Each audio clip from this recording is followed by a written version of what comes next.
The White House will continue to correspond directly with governors and local officials in the coming days, especially in those states that were harshly impacted by this storm. I would also like to address the chaotic scenes in Minnesota over the weekend. Nobody in the White House, including President Trump, wants to see people getting hurt or killed in America's streets. This includes Renee Good, Alex Pretti, the brave men and women of federal law enforcement, and the many Americans who have been victimized at the hands of illegal alien criminals. Saturday's shooting remains under active investigation by Homeland Security investigations and the FBI. The Customs and Border Protection is also conducting their own internal review. As President Trump said yesterday, the administration is reviewing everything with respect to the shooting, and we will let that investigation play out. But let's be clear about the circumstances which led to that moment on Saturday. This tragedy occurred as a result of a deliberate and hostile resistance by Democrat leaders in Minnesota. For weeks, Governor Walz and the Mayor Jacob Fry and other elected Democrats were spreading lies about federal law enforcement officers who are risking their lives daily to remove the worst criminal illegal aliens from our streets: murderers, rapists, pedophiles, human traffickers, and gang members. Governor Walz and Mayor Fry have shamefully blocked local and state police from cooperating with ICE, actively inhibiting efforts to arrest violent criminals. They have also used their platforms to encourage left-wing agitators to stalk, record, confront, and obstruct federal officers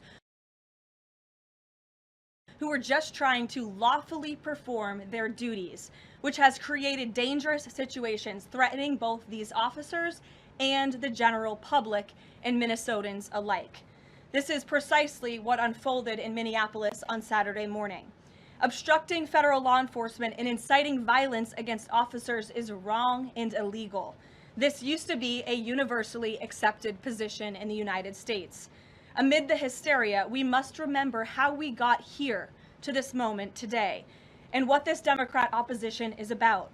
Former President Joe Biden and the Democrats opened America's borders for 4 years, inviting tens of millions of illegal aliens from all over the world to flood into our country. Among them, violent criminals who terrorized American communities and have inflicted devastating, permanent pain and harm on law-abiding Americans and their families. Yet we never saw outrage from Democrats or their allies in the liberal media over these horrifying crimes against U.S. citizens.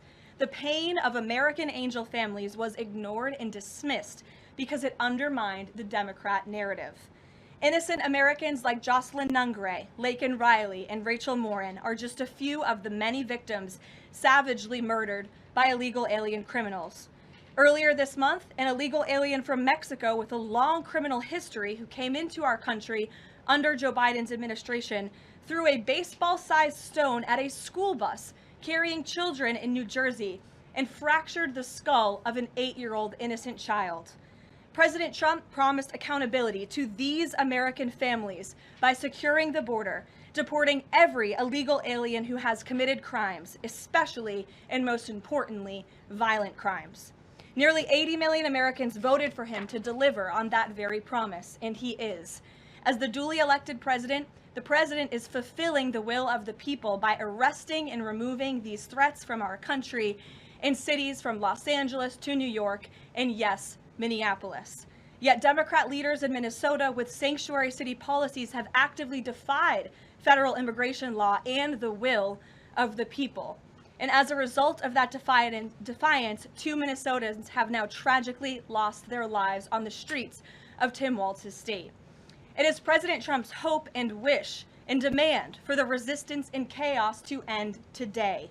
That's why President Trump spoke with Governor Walz directly this morning, and he has outlined a clear and simple path to restoring law and order in Minnesota. Number 1, Governor Walz, Mayor Fry, and all Democrat leaders should turn over all criminal illegal aliens currently incarcerated in their prisons and jails to federal authorities, along with any illegal aliens with active warrants or known criminal histories for immediate deportation. Number 2, state and local law enforcement must agree to turn over all illegal aliens who are arrested by local police. And then thirdly, local police must assist federal law enforcement in apprehending and detaining illegal aliens who are wanted for crimes, especially violent crimes. If Governor Walz and Mayor Frey implement these common sense cooperative measures that I will add have already been implemented in nearly every single other state across the country, Customs and Border Patrol will not be needed to support ICE on the ground in Minnesota. ICE and local law enforcement can peacefully work together, as they are effectively doing in so many other states and jurisdictions. Additionally, President Trump is calling on the United States Congress to immediately pass legislation ending sanctuary cities once and for all. American cities should be safe sanctuaries for law-abiding citizens only, not for dangerous illegal alien criminals who broke our nation's laws and do not belong here.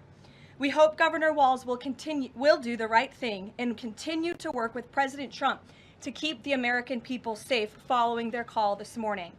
Americans overwhelmingly want exactly what President Trump is delivering: strong borders and strict immigration enforcement against the worst illegal aliens, of which there are still hundreds of thousands to deport from the interior of our country. The most peaceful way to carry out this vital public safety mission is for Republicans and Democrats to do it together, and for state and local law enforcement to work together with federal law enforcement. We want to let cops be cops. You wouldn't know this continues to be a very popular policy position from the biased media coverage over the course of the last few days, but polling shows huge support for this exact thing President Trump is calling for. More than 80% of Americans favor deporting illegal aliens convicted of violent crimes. A country unable to deport criminals who enter it illegally is no country at all. The open borders agenda of Kamala Harris, Tim Walz, and the Democrats was already on the ballot on November 5th, 2024, and it was resoundingly rejected. President Trump will never back down from his promise to deport violent criminal illegal aliens and make America safe again, and he welcomes all cooperation in that effort. With that, I will answer your questions, and Jordan Conradson, why don't you kick us off today? Thank you for being here.